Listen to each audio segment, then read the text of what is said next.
Will was being stalked by a terrifying monster. He desperately tried to move along the tree trunk, but remained oblivious to the danger behind him. His body was pinned tightly against the trunk, and Will and the monster remained locked in this standoff until nightfall. Young Will attempted to communicate with the creature but received no response. A peculiarly shaped butterfly landed on Will's arm, lingered briefly, then flew to the monster's claws. The monster watched the butterfly with curiosity. After the butterfly flew away, the monster seemed to have its soul drained. The red glow on its head began to dim. Will realized the monster was dying. Looking down slowly, he saw that its legs had collapsed on the ground. Will suddenly noticed fierce flames approaching from the nearby forest. Within moments, the fire reached the base of the tree. The monster's torso began moving when touched by the flames. Will tried climbing higher but failed. The monster's body below moved underneath the creature, then seemed to lose all life force completely. Will gathered his courage and climbed to face the monster, which didn't attack him. Will took out his tool wire and began cutting through the trunk. As the trunk broke, the monster fell. After finishing, Will retreated back onto the trunk, quietly waiting for death to come. Will was still just a child, and facing death, he couldn't help but cry.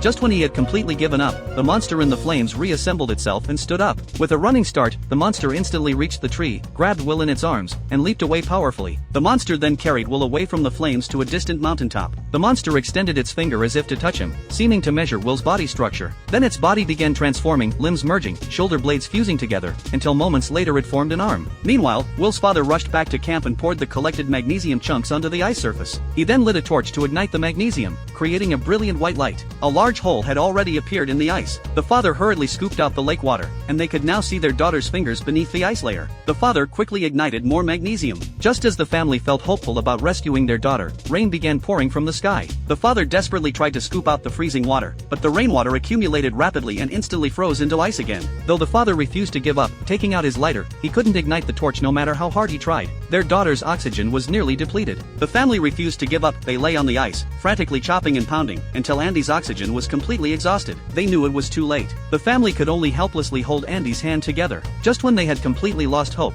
a massive figure appeared in the distance. Film, Lost in Space Season 1.